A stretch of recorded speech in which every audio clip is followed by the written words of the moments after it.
Hello po, Earth Sign, Capricorn, Taurus, and Virgo. Kumusta po kayong lahat? Okay, so Earth Sign, maraming salamat po sa walang sawang pagsubaybay sa ating pong daily horoscope. And kung ikaw ay bago pa lang sa ating channel, mag-subscribe na po kayo and i-click mo na rin yung ating notification bell para lagi kang updated sa ating mga bagong upload. Okay, so Earth Sign, ayan, sa mga interesado pala sa ating private reading, wishing candle, cord cutting, i-message nyo na lang ako guys. Ayan, iiwan ko na lang yung link ng aking Facebook sa atin pong description box below. Okay, so ayan guys, since tapos na ang Mercury retrograde, may free shadow pa rin, kaya mag-iingat pa rin tayong lahat, okay? Tignan natin Earth Sign, ano ba yung focus ng energy mo ngayon? Focus po ng energy ni Earth Sign. Meron po tayong Queen of Wands. Okay, so Earth Sign, travel, siguro may changes, no? Pwedeng sa career, pwedeng gusto mo guys mag-change ng career, or pwedeng pabago-bago yung isip mo ngayon. Pwedeng sa relationship, pwedeng nandun ka na sa point na parang nagbabago yung pananaw mo eh. Kung sa pamilya naman guys, pwedeng marami kang nare-realize, no? Basta parang biglang nagbago guys yung, ano mo dito, yung isip mo or yung pakikitungo mo or pakiramdam mo sa isang bagay or sa isang tao. Okay? So, maganda naman guys, yung nakikita ko dyan guys, no? Pwedeng ang nababago lang dito guys is sobrang vulnerable ng mga earth sign. So, ikaw yung tipo ng tao na mabilis kang magtiwala.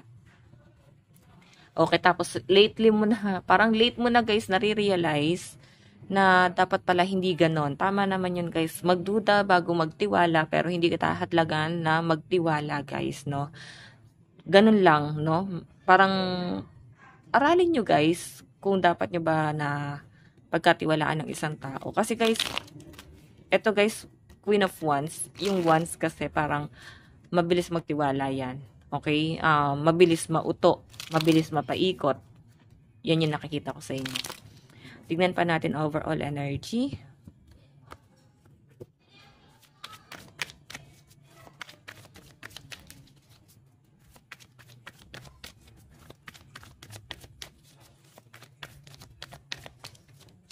Meron tayong real estate. Ayan.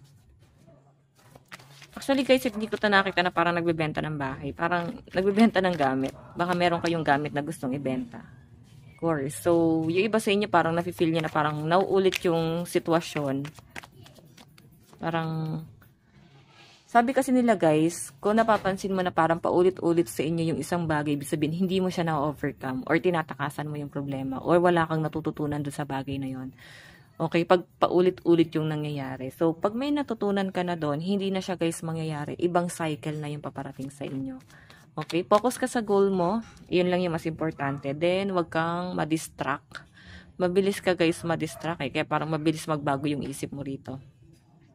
Nakikita ko yung pagiging goal-oriented, workaholic ng mga earth sign. Pero dahil nga sa mga nangyayari, pwedeng sa mga katrabaho mo or pwedeng yung patakaran sa trabaho, alam nyo na parang mas nahihirapan ka ngayon na mag-adjust. Okay, so guys, lucky number mo 70, 40, 26, and 35.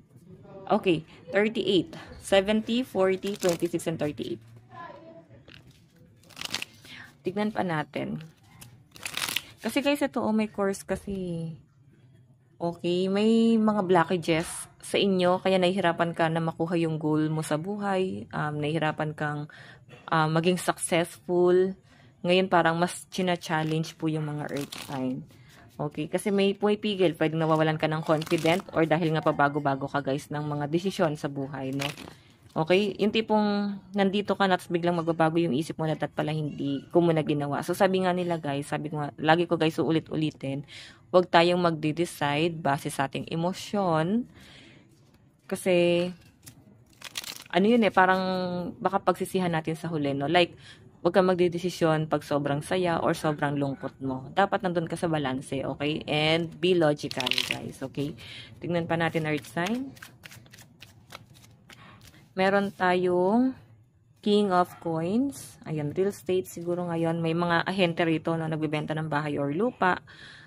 Property yung nakikita ko dyan, guys. So, sinasabi sa akin, guys, maaaring meron kang matatanggap na pera or big time na client. Kung hindi man, guys, ahente. Pwedeng meron kang matatanggap na bonus siguro sa trabaho to, guys. Or back pay. Okay? Meron ako nakita, guys, na parang kung magte-take ka ng exam, pwedeng maging okay siya guys, no? Magtutuloy-tuloy na yan. Tignan pa natin. Meron tayong Queen of Wands. Meron tayong Queen of Coins.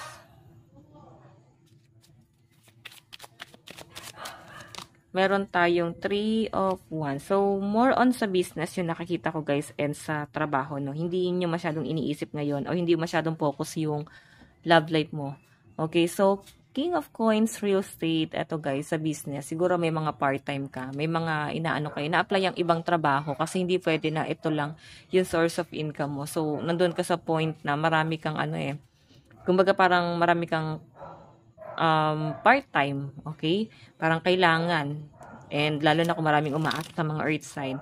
Or pwede guys na mas nagiging ambition ka, marami kang gustong ma-achieve talaga sa buhay mo. Kaya, nagmamadali ka na makuha yung mga bagay na gusto mo.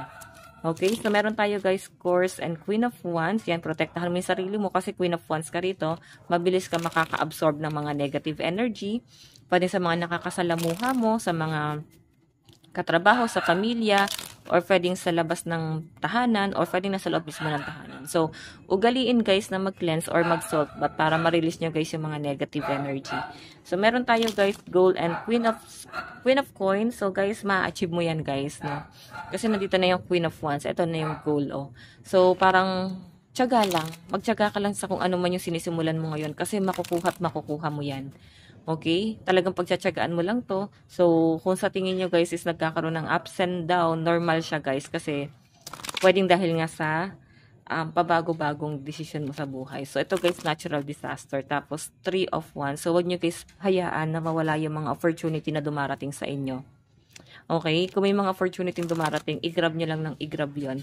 Kasi sa nakikita ko guys, pinangihinayangan mo siya pagdating ng araw Parang, kung nandito ka na ngayon sa sitwasyon na to, meron kang pwedeng opportunity na binitawan. Ang laking opportunity nun. Pwedeng meron kang pinili. Pwede rin naman guys na meron kang pinaglaban. Mas pinili mo yung sa tingin nyo is gusto ng puso mo. Hindi mo ginamit yung isip mo. Parang ganyan. Okay? Tignan natin guys ano naman ang advice. Meron tayong cool your emotion. Diba? Ayan. Masyado kang padalos-dalos. Hindi ka guys nakakapag-isip ng maayos talaga guys. Ang gulo ng isip mo, balis sa, siguro dahil sa sitwasyon mo ngayon, yun yung nasasagap ko rito. So, relax lang kayo guys. Yun yung sinasabi dyan. So, Earth sign, na to lang po ang inyong reading. Bukas po ulit. God bless and love you all. Bye-bye po.